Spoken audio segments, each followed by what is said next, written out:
Thank you for coming on. So, Daniel, one of the things that I focus on, because I honestly believe with all my heart that it is so important that we focus not just on the back end of what Daniel has accomplished and when that started, your origin. From when little wee Daniel, your earliest recollections to where you are today, decisions that were made for you, the patterns that were taught to you, made you make decisions throughout your youth into adulthood to where you're at. And I think everybody connects better through that vulnerability when people can share. So can you do me a favor and tell me the key things from your childhood to adulthood that led you to where you're at currently? I was brought up in a dysfunctional home. My parents came from dysfunction. As a therapist, coach, and mentor, I could say that that's true. But the majority of us do. I'd say from 16 years experience, about 30,000 clinic hours, we all come from some dysfunction. So I didn't realize how dysfunctional it was until I started counseling when I was 24. And a number of things happened in my childhood, in as much as I've worked out really what kids need in order to function in life, where we sort of dysfunction and function. It's when a child feels very safe, when they feel very loved, and when they can express themselves.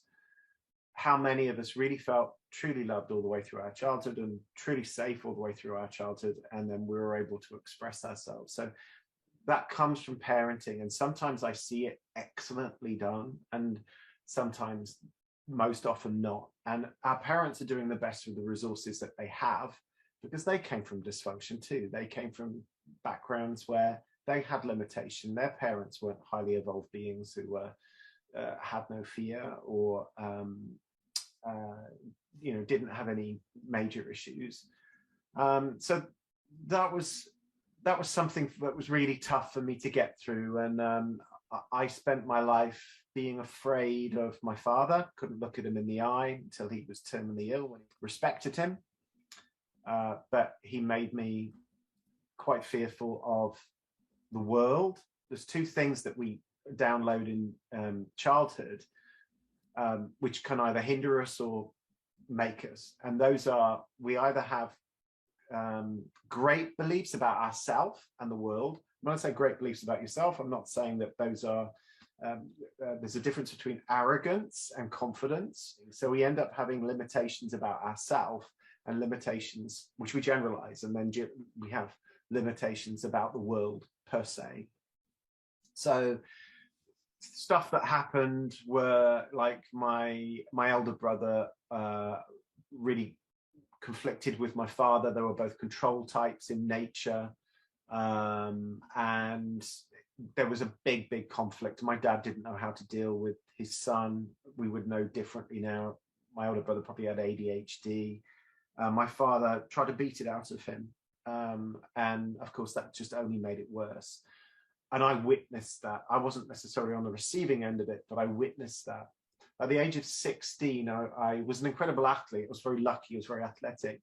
But by the age of 16, I'd got to the point of having almost an England vest. So I was almost running for my country. I was county champion for many years. But all of a sudden, I got a glandular fever, and that the Epstein-Barr virus, which became glandular fever. And then that never fully went away. And 16, 17, 18, whenever I would train or push myself, I would get a fever or my glands would come up. And I was finding life harder to deal with. Eventually that got diagnosed as ME, or chronic fatigue syndrome. And I started to have all different types of autoimmune disease that went along with that. And life just was a struggle. I was struggling to integrate and find a job, and there was something not right, something clearly just not quite right.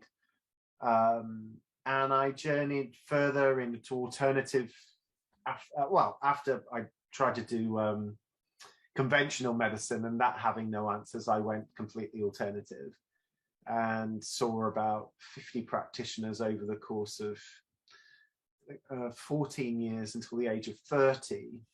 By the age of 30, I'd become self-employed. I was that kind of sick that no one would employ me. So I employed me. I became self-employed. And I came from a background of people who'd had, well, my grandfather was, both grandfathers were self-employed.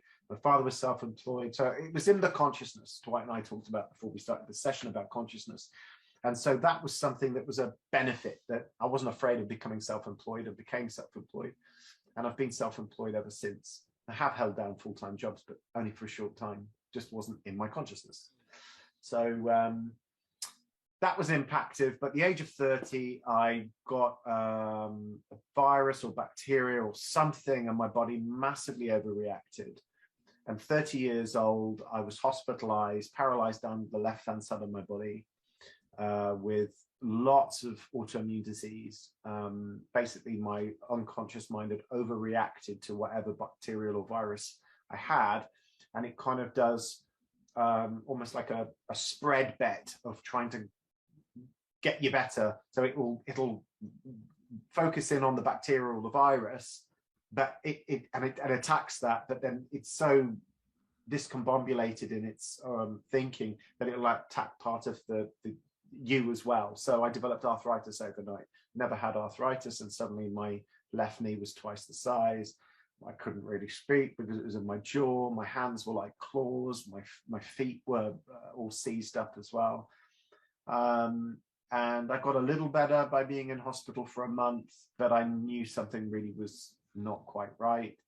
And then 3 to 4 months after coming out from hospital, I decided I didn't want to live anymore. And I'd had terrible depression that went along with the autoimmune disease and anxiety as well. And I took a step of attempting to leave this planet. I took 16 sleeping tablets that I'd saved up in hospital, which I didn't tell anybody about. And I took that with 3/4 of a bottle of spirits. And after about half an hour, something in my mind, or outside of my mind even, just spoke to me and said, you haven't done everything yet. And it was a different consciousness to anything else I'd ever heard before. It was, religious people have said it was the voice of God. I'm very spiritual, so I would say that I would agree with that, but I'm more spiritual than religious, so I would say it was my higher self, or it was some connection to an intelligence beyond my intelligence. And it was something that was benevolent. It was something that was very certain and assured. And I'm fortunate to this day that that voice came in, because it made me stick my fingers down my throat, and no pills came up. But I woke 20 hours later. It was 9 o'clock on a, can't remember now. I think it was a Monday night, and it was Monday night, and it was Tuesday afternoon at 5 p.m. I woke up, and I just thought I was really lucky. The fact that I managed to wake up, and that was a close call. And I did resolve then, well, I haven't done everything yet, so I need to take the blinkers off. Okay, you've seen 50 practitioners and you've done everything, but you haven't done everything. And I started to really think, well, life is a gift and life is a blessing, and I need to keep turning stones over, because I need to get an answer. There's got to be an answer, and I've got to get a better life. I have to heal myself. I have to, there must be more to life than just this. And from that moment on, it's not to say that I never had depression again. And I didn't have that. It's not that I never had those thoughts again, but nothing ever to that degree. And I realized that what was blocking me was fear and my conditioning. And so I had to keep attempting to face that conditioning, that very, what I call limited belief conditioning, which comes from dysfunctional childhoods, that we grow up to believe that our world is going to be like this and people are like that. And with our own conditioning that we believe about ourselves, then we are limited in our capability, where the reality is that we are limited by nothing. Then the only thing is the unconscious mind. And so from then I explored further and deeper into how people can heal and how people can get a better life. And one of those things was changing your core beliefs. And through changing your core, the inner being, the outer changes. And the reality that the outer is so poor is because the inner is so poor. So what we attempt to do, or most of the world does, is make the outer better to make the inner feel better. But what we have to do is make the inner feel better, and then the outer paradoxically takes care of itself. So we have to find peace within, we have to find love within, we have to find serenity within, we have to find contentment within, we have to find strength within. All these things that we often think that we don't have, that actually we do. It's just underneath a sea of ego wanting or trauma, fear, conditioning. And the more I started doing that with myself, the better that my life became. And then I started to train in all of this. I became a client first, and then I was so passionate about making these shifts that I had a deep need and wish in my heart to make that better for other people. And originally started doing it for free, and then very low money. And then I was doing it in my evenings while I was doing the other job that was making money, paying the mortgage and all the rest of it. And then eventually I was able to shift and go to the full time, and I've grown with this. And from now I've seen, let's say 2,500 plus clients over that time. People of all demographic. I've seen people who are homeless to some people who are worth 20 million. And I've had no real niche. My nature is to learn and observe and to get as much knowledge as possible. I have a deep thirst for understanding. And so I never really had a niche. What I used to say was that I help people to feel better, work better, and live better.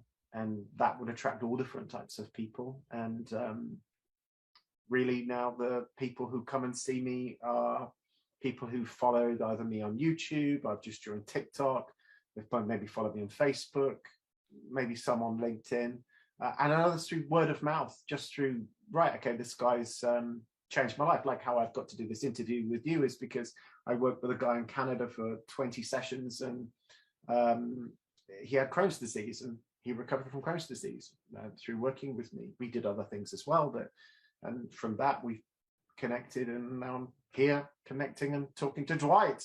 There's the kind of full story, really, in many ways. Well, you listeners or people watching, Daniel fits exactly within the template mold of what I want Give a Heck to be. Give a Heck is about the fact that it doesn't matter what you've gone through in life. It doesn't matter the trials or tribulations. And what I mean by it doesn't matter, it doesn't. You can rise above the noise. You can actually stop being camped in life and climb.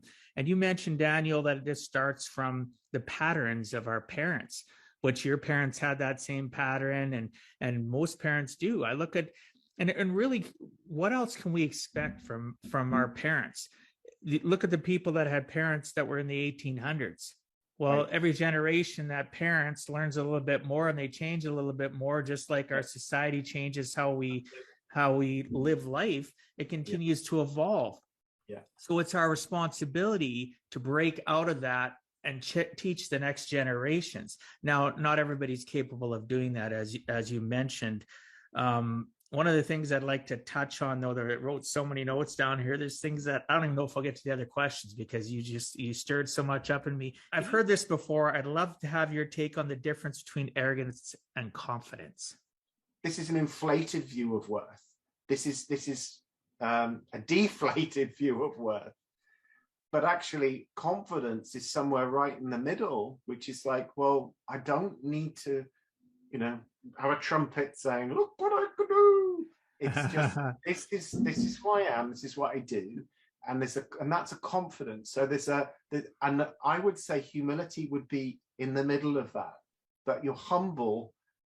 Where I am, I feel very privileged. I really mean that. I feel very privileged doing what I do, because you're let in. You must feel this. You've been doing it longer than me. You're let into people's lives. And that makes me feel humble, because people tell me things that they have never told anybody before. So that means you're creating these beautiful, unique relationships. The connections are amazing. They're very sacred. The heart, mind, and body connections that I've in the last 20 years, right. They keep me continuing to have humility and moving forward. And that's and the reason I feel that we move forward in there is because it's a bit like the car of life. Now you can put your foot on the throttle and move forward that way, or you can put your foot on the brake. So if life was a car, what we have to do is let the car take us there. So the intelligence beyond our intelligence, life, God, the universe, all that is, whatever we wish to call that, actually will take us forward, and that we don't need to push. We don't need to force. We just have to be ourselves. And the more that we can be ourselves, the more that we fall into this very humble, very rich, and I'm going to my heart here, real, authentic place that's alive. This feels dead. If you're in your head, you're dead. It just feels dead. This is an aliveness. This is something that's real, and it's very tactile. It's very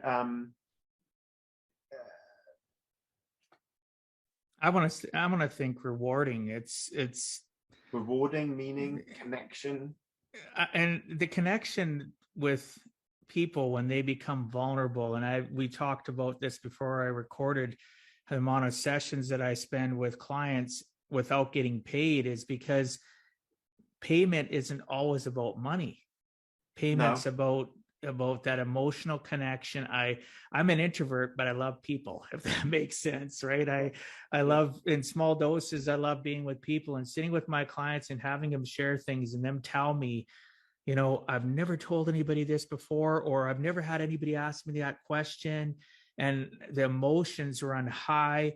And I've got clients that have been my clients since day one, that I just had a meeting with one here recently, a couple. She lost her husband a few years ago. He used to be one of my best friends, and she's remarried. And she says that, you know, I'm one of the biggest blessings in her life because, and it's, I'm not saying this for people to, I'm not putting myself on a pedestal. It was a feeling that was more rewarding for her, for me to hear from her saying, you know what, you've done this for me. I don't have to fear retirement. I don't have to fear death and what I'm going to leave. I don't feel fear today. I don't fear tomorrow. And if I do, I know I can reach out to you and we have a conversation, and, you know, that's to me a payment. It's a huge payment. I get those warm and fuzzies, and people chuckle when I say that. I do. I get the warm and fuzzies, and I'm floating on a, you know, it's like, it's just amazing. And most people are driven. You talked about fear. And one of the things that I teach people, I learned this years ago, that every time I feel fear or fearful, and it hasn't always worked, I tell myself fear stands as an acronym for face everything and rise. So I'm feeling fearful and I'm feeling things gripping me, whether it's that fear of loss, you know, fear of living, or fear of not having enough money. I need to figure it out. I need to face everything and rise. And sometimes I'm not strong enough to do it, even at my age today. And I have others I can reach out to. And I imagine you do too. I'll never stop learning. I'll never stop thinking that I don't need some help and that I could slip. Even at my age now, I know all these tools and strategies, Daniel, to fight my depression, or fight, you know, the past, or fight anxiety for the future. But sometimes those state changes don't work. So I need to get on the phone with somebody like Daniel, and Daniel just listens. Daniel and I are connected enough that Daniel knows when he, you know, it's just to listen and go, yeah, that's unfortunate. Or Daniel knows to listen and then give advice. You know what I mean? You need people like that in your life. It takes a while, and I've gone through a lot. If that makes sense. Absolutely. I mean, the value of just offering presence is an enormous one. But I also, I'm an intervention guy as well. So it's making a shift on the fear. So if the fear is like an 8 or a 9 out of 10, I'm there to make it lower, 7, 8, 7, 6, 5, 4. I mean, I often, when I'm working with clients, I say, well, write me a peace list. That's a list of things that are bubbling around in your head that, you know, you're carrying all the time, which most people have. And we're looking at reducing those, the numbers connected to the bullet point statements that people have regarding their fears and their issues. And you bring that down, that then becomes measurable. It becomes something that you can, you know, say, well, when I started coaching with this guy, these were my issues. Like, my goodness, these were huge. And then at the end of the coaching, if it does indeed come to an end, some clients have continued to work with me on and off for 7 years or more. That's a good thing, though, because I think connection and realizing that we can always need support. If we think we have arrived, I find that myself in the last 20 years, when my clients think they've arrived, that's when they fall backwards, right? Maybe it's not a month, maybe it's a year, maybe it's 3 years later. But if they continue to get, you know, what's the word I'm looking for? You know, just get a tune-up. If they if they get complacent, but if they get a tune-up once in a while and they reconnect with you or myself, those are my most successful clients. Right. Yeah. Right. That they don't figure that they've ever arrived. It's that right. And again, I would fall back to continuing to nurture and develop the inner. And the more that you develop the inner, that the outer becomes better. And so it's I'm sure for you, like it is me, it's like a garden. It's like it's continuing to cultivate it, continuing to condition it, which you'd have to do with a garden, which means things to do. And there's a hell of a lot of pruning to be done at times, certain times a year. And things are going to grow, you know, fears are going to arise, which weren't like, different fears are in my life at nearly 48 than they were when I was 30. But it's the fears that have come up, which are to do with like, well, there's not as much time, 12 years, you're going to be 60. So try being me, brother. I'm 5.5 years out. You're looking good. You're looking good for it. You're looking good for it. Thank you. But it's also a state of mind. It's a state of mind. So you can be 60 and you can feel significantly younger. You could physically be, you know, some part of me sometimes thinks, you know, that my best years are ahead of me, because the more that I've expanded my consciousness, the better my life's got. I love that. And, you know, everything good or everything God, whatever we wish to say, is on the other side of fear. So the more that we keep breaking through, literally that fear, you said the acronym. Face everything and rise. Right. Well, you can also say, what's the other one I like? False evidence appearing real. Yeah. So they say with NLP that, you know, the only two things that we're born with are the fear of loud noises and the fear of heights. So everything else is learned. So patterns, it's all patterns. It's pattern learning too, which is just terrible. And what I mean by terrible, yes, there's certain pattern learnings, listeners, that you need to have.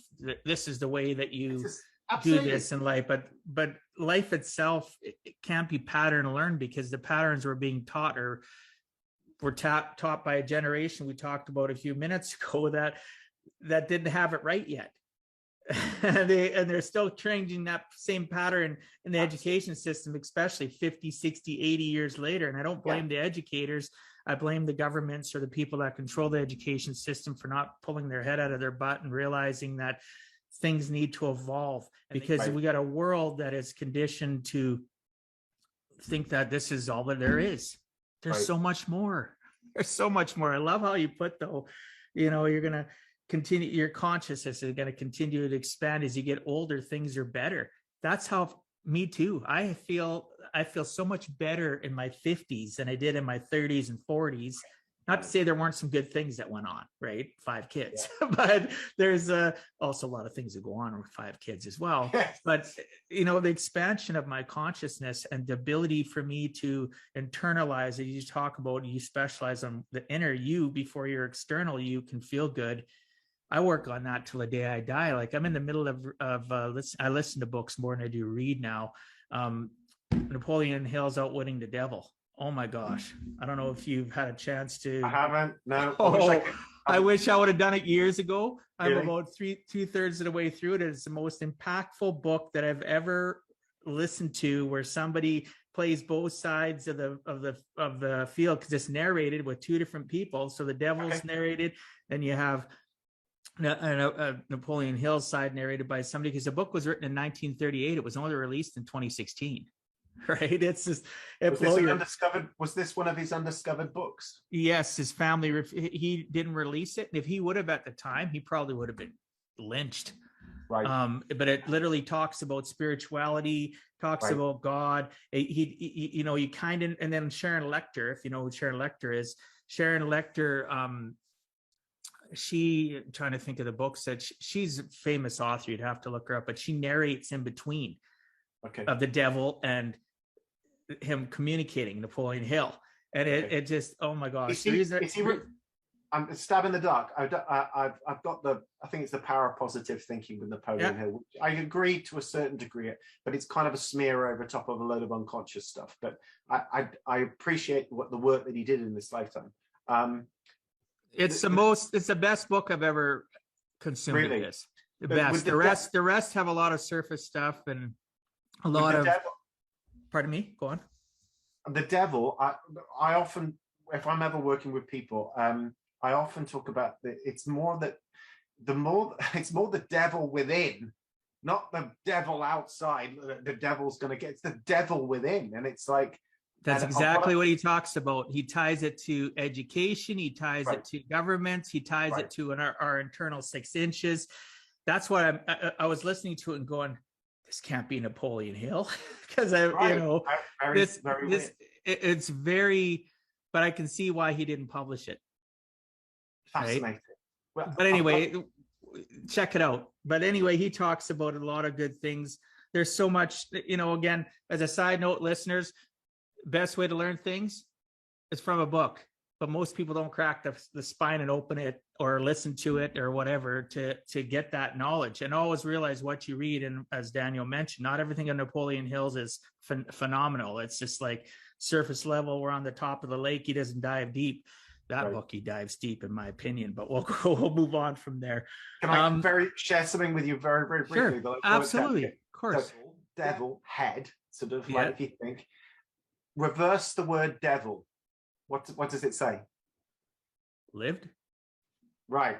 So if you then have lived a great life when you come to the end of your life, because you've really lived it, and you've lived it from your heart, you've done something, and it's about I talk about manifesting your wishes. So I make a peace list. We're working on a peace list to all the things that you need to make peace of in life. And then I say, make a second list of all the things that you would love to do in your life, which is about manifesting a life that you wish to experience, which then comes from your heart.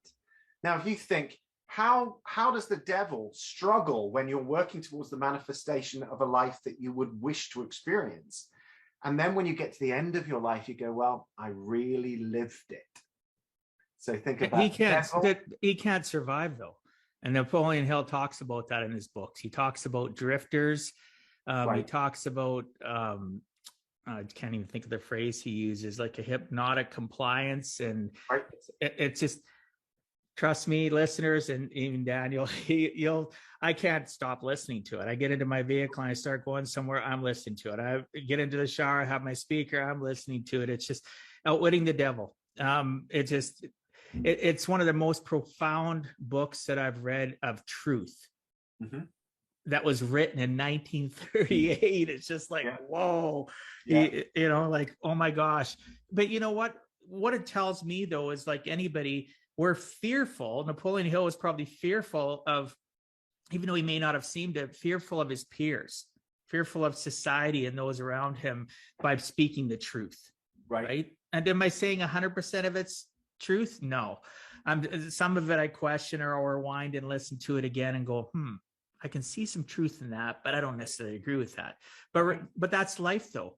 We have choices and decisions, but we can't have choices and decisions if we don't feed things into our computer brain, right? Which doesn't know the difference between the truth and a lie. So give our brain more opportunities, and then associations with great people like you. Like, oh my gosh, the notes I've taken here. But one of the things I want to jump into here before we do run out of time, you do the EFT, NLP, the life coaching, the clinical hypnotherapy, the Enneagram, and all these things that you do for clients, they all have purposes, obviously.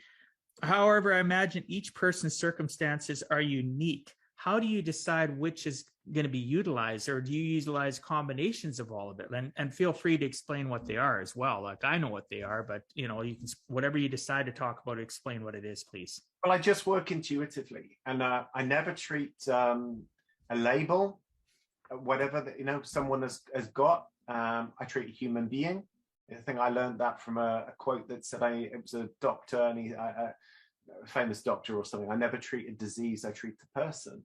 And so I work intuitively. So each one of those tools is there to do two things, which is to master your emotional well-being, which is how you feel. And the other one is about mastering your psychology, which is about how you think. So there's two things that run within all human beings, which are thoughts and feelings. And thoughts can be very negative and limiting and cause us suffering, but so can feelings. So it's just knowing what is going on with someone. I suppose it's a bit like if you're building a house, you don't just turn up with one tool. You're going to turn up with a van with a whole load of stuff, and you could use 5 or 6 tools in order to be able to, get the job done. And some people will go, well, I'll use this tool because this is my tool. I really enjoy using this tool. My nature was one of I think you and I have a similar personality, Dwight, to be honest, very similar, which means I think we're both Enneagram type 6s, probably with a 5 wing. I can get into that a little bit deeper because the Enneagram is one tool that I really love and I have used a lot.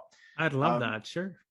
Okay, so shall we go and do that intuitively? Yes, we shall. All right, so so the Enneagram is something that helps with psychology and with thoughts and our thinking. So it's very spiritual. 100 years ago and more, really, if you knew really about the Enneagram, you would most likely be a monk or a nun because it was very holy, very sacred. It was brought into more modern psychology throughout the 20th century by varying people who contributed to it. And Ennea means 9, gram means graph, so it's a graph of 9 types that moves. We all do one of these 9 personality types, and have been doing in my belief system and awareness through as young as we can remember. I think it's the soul coat that we are born into. It's the coat around our soul that we're born into. But we can do all of these 9 personalities. There are 9 ways of being in the world, 9 ways of thinking, 9 different perspectives on life, and 9 different values. So we all have strengths and weaknesses within our personality. I'd say you're a fellow security type like me. I think security has been a running theme throughout your entire life, right from childhood, like it was for me. You're a thinker, you're a questioner, and you're someone who has wanted to master your mind. You've wanted to understand your mind better, and you've got to where you are through the inner work that you've done. So I sense your questioning nature, and you've got an analytical nature. So if you're a 6 like me, it's bang in the middle of need for security and the need to question life and question things, which you can do positively or you can do negatively. And we all have these personalities for our survival. So you can be a love and approval type, or you could be a control type. And that's just the cloak that you were born into. The level of dysfunction that you experienced in your childhood is going to determine how unhealthy you are within your personality, because each have strengths and weaknesses. So if you're a 6 like me, we can exemplify courage and commitment, or we can struggle with anxiety and rebelliousness. Yep. I recognize kind of those traits. If you're a 5, I think you've also got a 5 wing. So I think you're more 6 with a 5 wing like I am. And the 5 can be visionary and inventive, or be held back by isolation and, in fact, the other one. Is trauma any part of that? Yeah, well, the thing is we're talking about trauma and conditioning. And Yeah. Even conditioning, you could sum up as being as mini traumas that are, a whole life of, we don't do that in this family, Dwight. We don't do that. Well, that's not a trauma, but if over time it could be a little trauma, you could, it stacks up to being conditioning. From repetition? Repetition, yeah. Right, conditioning and trauma. It just becomes like, some families don't hug, for example. We just don't do touching, and then that guy then finds the love of his life, and he sits on one sofa and she sits on the other, and you're like, and she's like, doesn't he love me? He just doesn't do hugs. Sounds like they need to read the book, The 5 Love Languages, too. That's a good book by Gary Chapman. Absolutely. But they might meet their love languages in different ways, where they both might be quality time, and their need for physical touch is not as high. And then they meet their love. But you're saying that physical touch, though, could have been part of their conditioning. Their conditioning, their pattern teaching. Yeah. Right. I've got my book out here. So sure. The negative part of the 5 can become increasingly eccentric and isolated. So I think you're probably a 6 with a 5 wing, like I am, and we're called the defender. So we kind of we if you're watching 2 teams play whatever sport it is, and you're impartial, like it's not your team isn't playing, do you tend to go for the underdog? He's meant to say, viewers and listeners, he's meant to say yes right now. But, I'm one of those people. I don't want to give the wrong answer, but yes, I do cheer for. I'm just being honest with you. I do cheer for the underdog. So I do. I because we're called the defender. It's almost a part of our nature. But I do that even in discussions.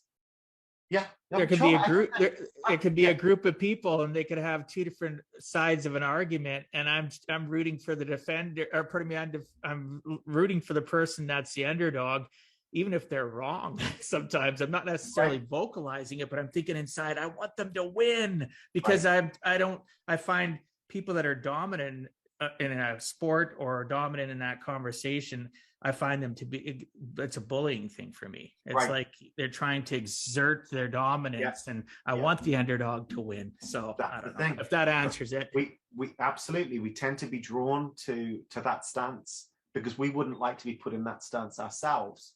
And so we can be naturally drawn by our personality to those individuals, because we wouldn't have liked that to happen to us. So anyway, there are strengths and weaknesses, and like with personality, it's like with like anything in life, you're only as strong as your weakest link. So the Enneagram helps to work out what our personality is and what our values are, and it helps to strengthen it, because with the value that, like you and I would value loyalty, we would value big time. We would value commitment. We would value someone that, whether we're married to this person, whether we're in business with this person, or whether they're just a friend, but we would value that they are honest. We would heavily value that they're honest, because what our ego is attempting to do all the time is protect ourselves from worst case scenarios. And so it'll question everything to the point of, is this going to bring me a worst case scenario today? How exactly is this going to bring me a worst case scenario? And it's a survival instinct. So if we were in a clan of people and suddenly we see something distant on the horizon that's slightly different, no one else notices it in the clan, but we do. We're like the meerkat. The meerkats are like this. It's like there's no danger at all, but the meerkat's still doing this. Well, it's a survival instinct inside of us. And it helps that the clan will survive by someone looking for the danger, the potential danger, So it's inbuilt in us for our survival. And how humanity has got to be in this place is because we've all got these individual roles. That's our role. You could say we're like the meerkats of life, and but we're the meerkat for the whole clan. Other people who are love and approval types, they equally are good for the clan, for everyone to survive. And so are the control types as well. So God, life, the universe, all that is, whatever we wish to call that, has created these 9 personalities. Interesting, the magic number of 9, and it's 3 personalities around 3 needs of the ego, that then creates this this consciousness, 9 individual states of consciousness. We can go even deeper into that and say there's, of course, there's not just 9, but effectively, in a simplistic term, there are, which creates the sum of the whole. Like, we all need one another. We all have unique gifts. We all have unique values. And the only way we've got to this point in history is by having all of these individual values. We value being safe. That's the value. That's the top value. We wish to be safe. We want to be safe. And as a result of that, we've got to this place. Exactly. Yeah. Exactly in this place. So how we strengthen the weak links of that is that 6s are the most disassociated from their intuition. Naturally the most disassociated. So what we have to do is learn to trust our gut. We have to learn to trust our intuition. And why it's so hard with everybody, some people it's easier, but with our type it's pretty hard. But why it's hard in general is the mind has about 80 to 100 billion neurons. And it's working like this all the time, speaking. Always got, there's always something going on. The gut only has about 100 million neurons. Well, people might go, well, that's all good. That's plenty of neurons, 100 million neurons. Well, let's break that down. So let's call it 100 billion. So what percentage-wise is 100 million to 100 billion? 10. No, it's less than that. Oh, I'm not even thinking. Anyway, go on. Continue. 100 billion, you're thinking 1 billion. 100 billion, it's actually 0.1%. Oh, yeah. It's 1,000. I misunderstood, yeah. It's quite easy because people think, oh, that's a lot. If I give you $100 billion right now, you go, oh, thanks very much, Daniel, it's very nice. And then I gave you 100 million, it's sort of like, well, that's still a lot, but it's only 1,000. You need 1,000, another 999 more 100 millions to make 100 billion. So it's very small. That's the gut. So it's very small in comparison to this. The heart apparently has about 40,000 neurons. So again, that would be hard. Why it's hard for most people to follow their heart and do what their heart says and manifest your wishes, which is what I talk about, come from this. This is love. And I think the more, and so goodness knows what that is in a percentage. If that's 100 million and 0.1%, then I haven't worked out what 40,000 is, but it's going to be 0.0000, goodness knows what. Yeah, exactly. It's very small, but it is a state of consciousness and it does exist. This is when people who are terminally ill will talk about, oh, I'm going to go and do all this stuff that I really should have done throughout my lifetime. And it's only now that I'm dying or I've been given a terminal diagnosis, am I going to go and do my bucket list?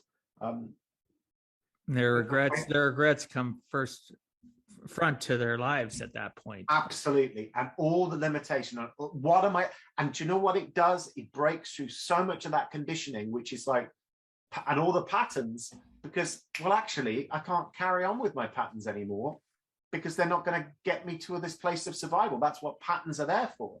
We have a if you go to a brand new door that you've never seen before, do you go, oh, I don't know how to open this. I've never seen this door before. Your patterns are there to go because the beliefs are generalizations, distortions, and deletions that go, well, there's going to be a button. There's going to be something. I've got to push it, slide it, pull it. We know roughly we know not to headbutt it, although some people have just walked through plate glass doors. But that's what a pattern is there. Our unconscious has some kind of pattern to go to a door. It's the same with communicating. I didn't know you before this conversation, but I had enough patterns to know about my subject, to know about relating to what we're talking about. There's enough patterns there that help me to then have a conversation with you that's going to be nurturing for both and those people who can listen. There are good patterns that we need patterns, but it's the limiting patterns. And it's where we've experienced conditioning or trauma, which 90% of us have, which then cause the problems in our life. And we're not then free. We don't feel safe enough. We don't feel loved enough. And we don't feel that we can speak our truth. We don't feel that we can express ourselves. So the people who do that have better lives. And it's not about having more money. It's the fact that they're more free to follow their heart's desire. They're more free to follow their wishes. And when we do that, that's where I think real abundance is. I don't think abundance is about money. I think abundance is feeling free to follow your heart's desire and trusting that life will support you in doing that. And well, you mentioned, your heart's desire, and it's not about money. In order for me to be successful, I got to make sure that the people I associate with and the things I associate with are solid. And so many of us want to do our heart's desires, and what do we have? We have people with that have other forms of patterns that are pulling us back. Don't you find that that's a big problem in today's society? People that you deal with that are not necessarily having the proper association, so they want to lead their heart's desire, but they have people telling them, well, that's dumb, that's stupid, or not necessarily always verbally. Maybe it's body language. They pick up on nonverbal cues, and yes. I find myself that's a huge problem, or at least I think it is.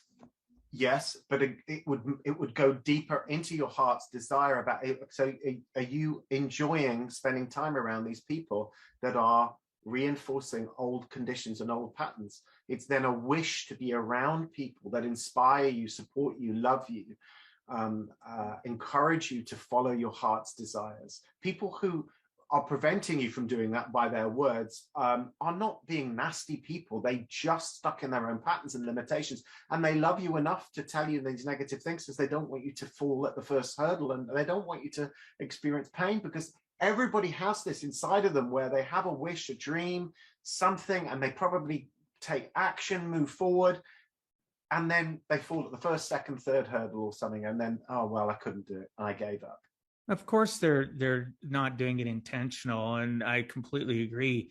But when is the time that people need to realize? Like, I know when I talk and coach people on this, like, you need to have that realization that that person isn't intentionally trying to hurt you. They're giving you their information. They're trying to protect or but if you constantly are looking for validation for that person, or there was a group of people, and you have different desires and dreams and it doesn't feel good in here, that's a huge indicator that you need to learn how to disassociate with them, either completely or, learn to listen to what they have to say and take it, like they say, with a grain of salt. But equally, it's an opportunity to go back here, this thing. And work on you, yes. Work on you, where you have intuition, and it will speak to all of us. The only way I've got to this place, which I sometimes think, how the hell did I get here? I really think, I'm sure you do. How did I get here? How did I get? And I got here on the other consciousness that existed inside of me than just this, just the 80 to 100 billion. So it's back to that neurons in your heart. Start to learn how to tune into them better. I would say, I would even add to that the heart, the gut, and even something like higher self. It's something, an intelligence beyond my intelligence guided me along this path. This is what I'm meant to do. I might still question it at times, but this is what I'm meant to do. And there's a certainty with that. So what's your take on something, since you talked about your gut, your heart, your gut, and the higher consciousness. What's your take on stuff like The Secret? I would love to know what your thoughts are on manifestation just by talking and thinking about it. Yeah, that like attracts like. What my meditation teacher told me many years ago, energy flows where attention goes. So absolutely. Again, well, where you've got to and where I've got to has come by a thought first. And it's manifested because there was an initial thought to become this person who, and even this interview, the subject of this interview or whatever, everything comes by a thought first. So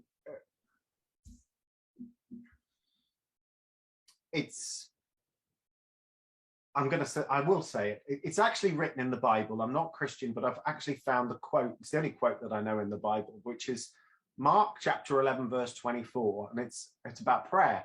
And it says, and Jesus says, whatever you ask for in prayer, believe you have received it and it will be yours. Well, I remember thinking, well, isn't that similar to what the Native American Indians are doing with the rain dance? Because the rain's not there, but they're believing that they have received it. They're actually, it's dry as a bone, and they're there sort of like, celebrating that the rain is in the village. Well, that's the same. And when I was studying NLP and hypnosis, what do? Well, we do something called future pacing, which means you take yourself unconsciously into the future where you're now healed, where you are now having the confidence to be able to do the things that you once didn't do, where you are now in a place where you are free of your addictions, where you can see, feel, and hear your reality as you, what I would say, wish to now experience it. So your unconscious is building up the neural pathways to the reality that you wish to experience, so that as you get closer to it, the brain thinks if it's real, it's already happened, which is a fascinating thing. The brain doesn't know the difference between what's real and what's not real. Absolutely.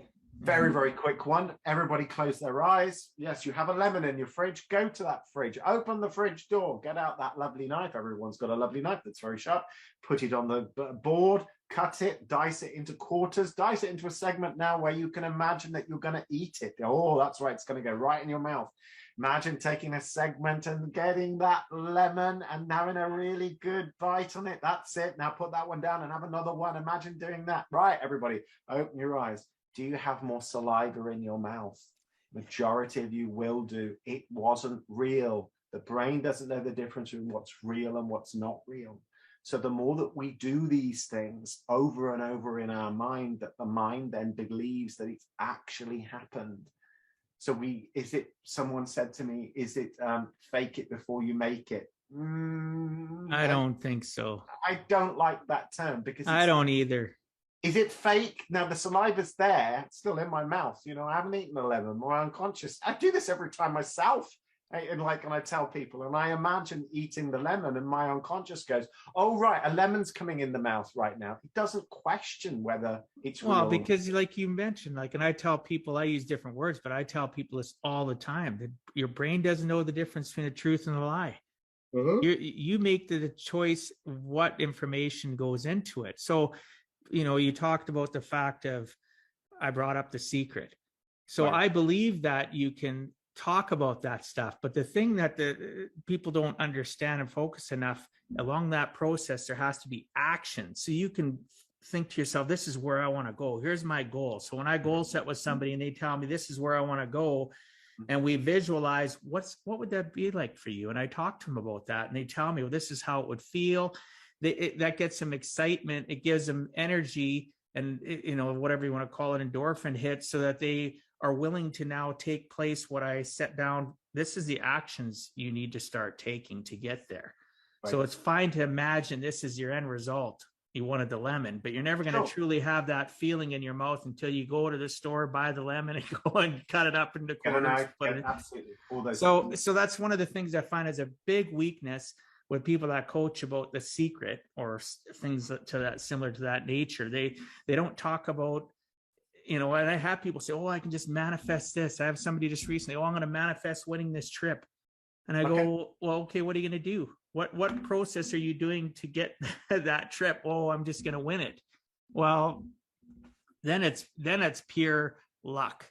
Then, because I don't believe in luck per se, right? But if you buy a lottery ticket or you buy a ticket to win that trip, that is pure luck. If there's 1 million people buying tickets, if somebody pulls your number, that's luck. But that's not manifestation. him telling me I'm going to win this trip, and because I'm saying that, they're going to pull my number. No, that's not how, in my opinion, that's not how it works. Well, yeah, because I question this with someone else as much as how many people get afraid when they're on a plane. So you'd have all the negative consciousness of people being afraid that every plane should then crash. Absolutely. Talking about the manifestation of that, because they would be putting energy into that. So it's not quite like that, but certainly the more positive you think and feel, the more chance you've got of the manifestation of that.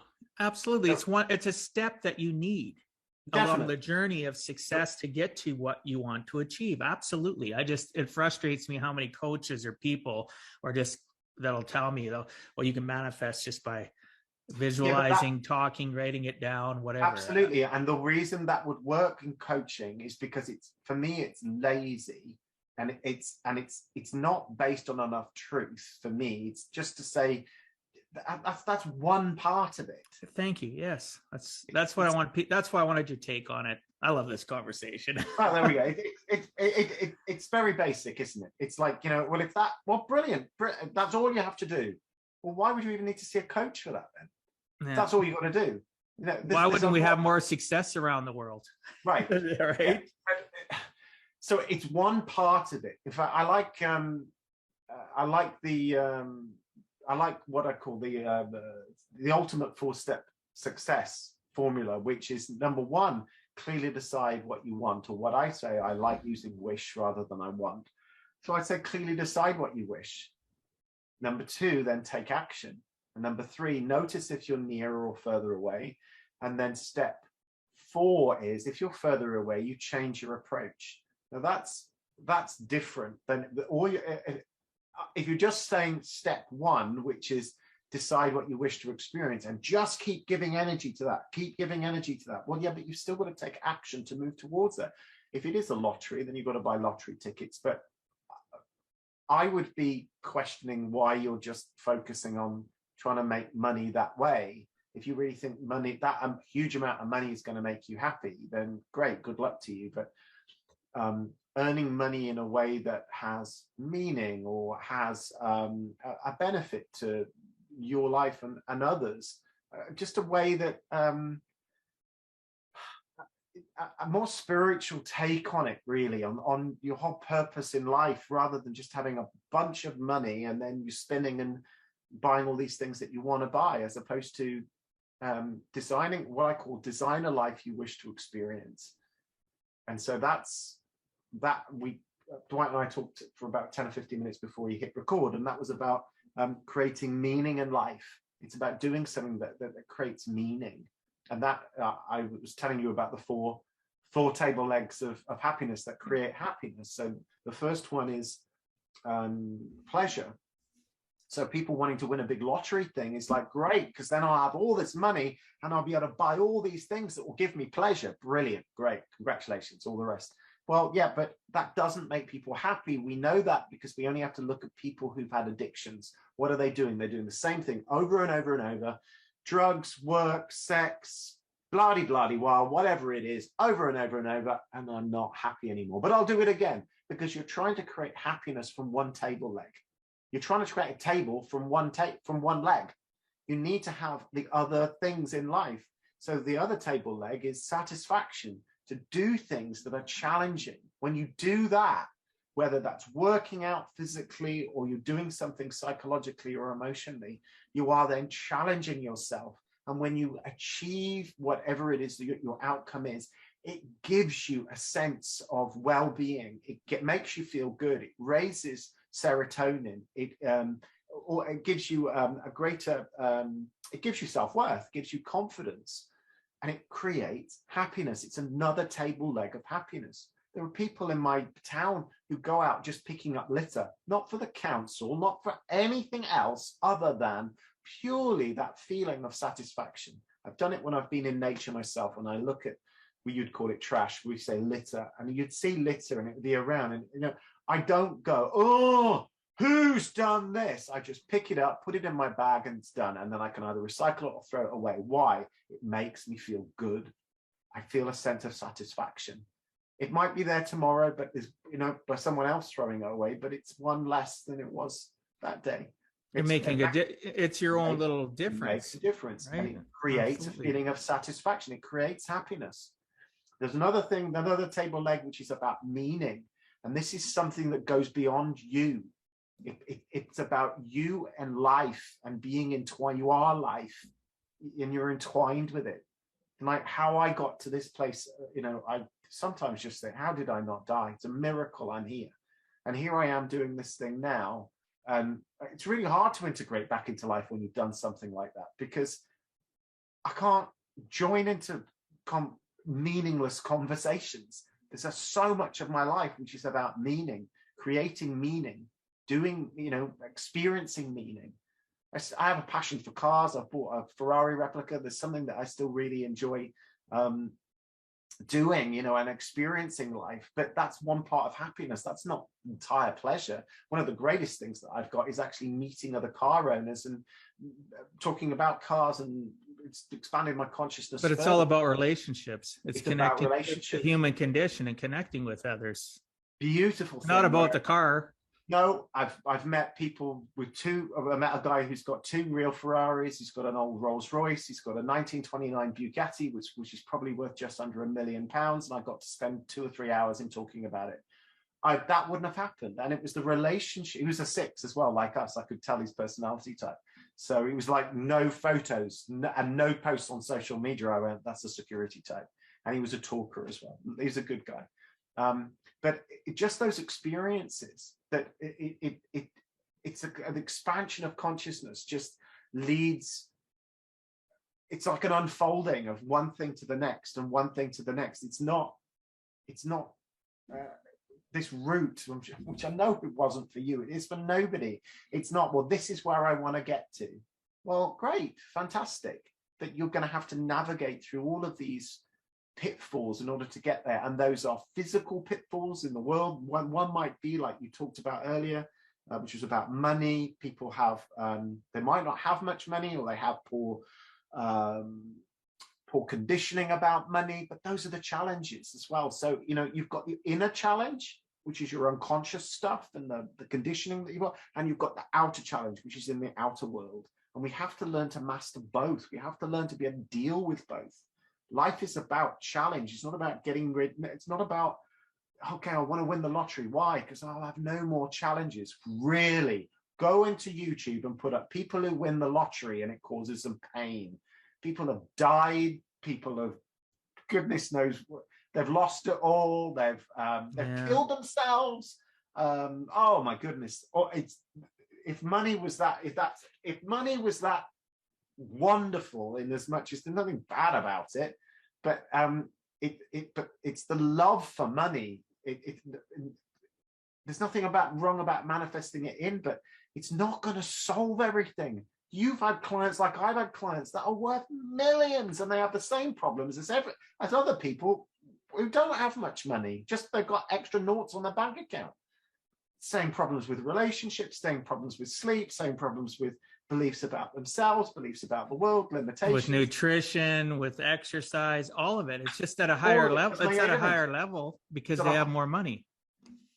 And sometimes the problems that they've created bigger problems because the money has got them into bigger issues. Lending money to people, other people coming after them because they've got more money.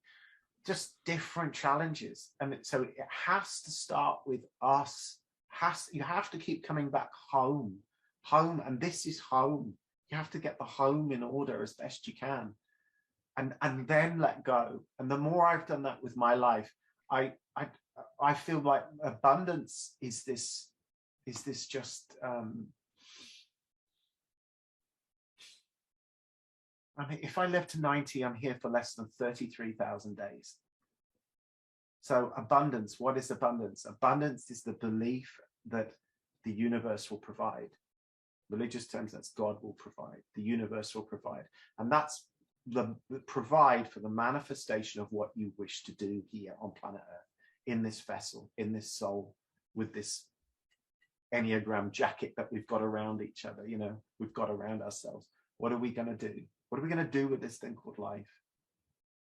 And there are some people who've done amazing things. and they leave legacies, and they've helped to shift and change consciousness. And other people where it's only been focused on themselves about getting what they want. And, great, good luck to them. But I think the way to lead a really happy life, to have the pleasure along with the meaning and the satisfaction, will lead to the fourth table leg, which is contentment. And contentment is where you're not wanting for anything. You're not wanting for security. You're not wanting for money. And it doesn't mean that you don't then not allow it into your life. But it's the forcing of things, the longing, the craving. I call it like the Enneagram. I simplify in as much as I say that we all have what I call a want, get, be mind, a mind that cannot be. It's wanting something, and it's addicted to wanting. I want security, I want love, and I want to be in control. And that's all of the 9 personality types. And that's the universe, or that's humanity on planet Earth in summary. And that's why we have the problems that are on planet Earth. They're all man-made, they're all caused by ego. All the problems, all the wars, all of the lack, it's all from ego. Wealth is disproportionately shared throughout planet Earth in a crazy disproportionate way. I think it's something like 97% of the world's wealth is shared amongst 3% of the population. And so we live these challenging lives. The majority of us have challenging lives. And if you're fortunate enough to be born into money, there's challenge with that as well. There's responsibility and conditioning that goes with it. Whether you're royal or whether you're just someone who's been born into a lot of money, just the expectations from your parents. So none of us gets away. We all have our own challenges. Whether you're born a beautiful woman, I've worked with the most incredibly beautiful women who are completely screwed up because being born beautiful was a curse, because no one takes them seriously. No one's really challenged them enough in life where they've had enough adversity to build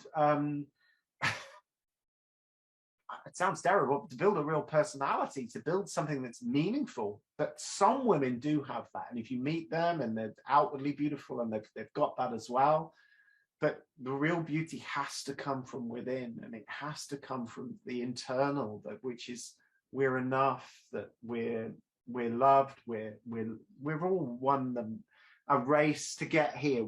It's not a race, but like we were the sperm that met the egg. We're a miracle, every single one of us, whether we're born with a disability, whether we're born into poverty, whether we're born with a silver spoon in our mouth. We're all here. We've all been through something, and that's the race of life, and we've won. We're here. We're getting to experience this thing, and we don't know how long we're here for. No, there's no promise tomorrow. There's definitely, I love everything you had to say.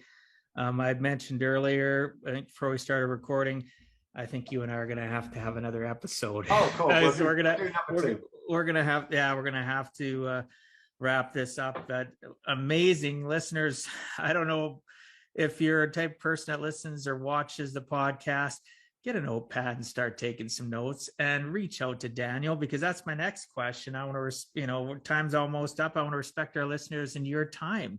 Before we end, can you please tell the listeners what's the best way to reach you to get all that amazing support that you only touch the surface of? Okay, thank you for saying that, Dwight. Put Daniel Hill EFT or Daniel Hill coaching into Google. For that, I'm going to come up on YouTube.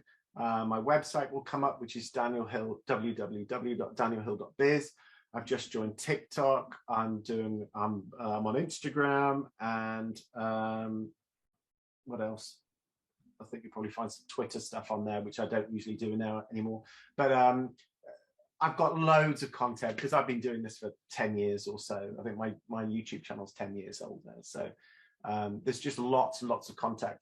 With that, you'll find a way of being able to connect with me, which will click on a link, a Calendly link, which is an online calendar, and you'll find a way of being able to connect to me for half an hour, to have a chat with me if you feel like I'm somebody who you'd like to work with, and I do various coaching packages, and I work all over the world and have been doing so for well, I started this in 2006, so it's now 16 years. But you said you're 20, so that makes me feel like a baby. So I started in 2002. So yeah. 2002. Yeah. Yeah. I appreciate you, my friend. This has been amazing.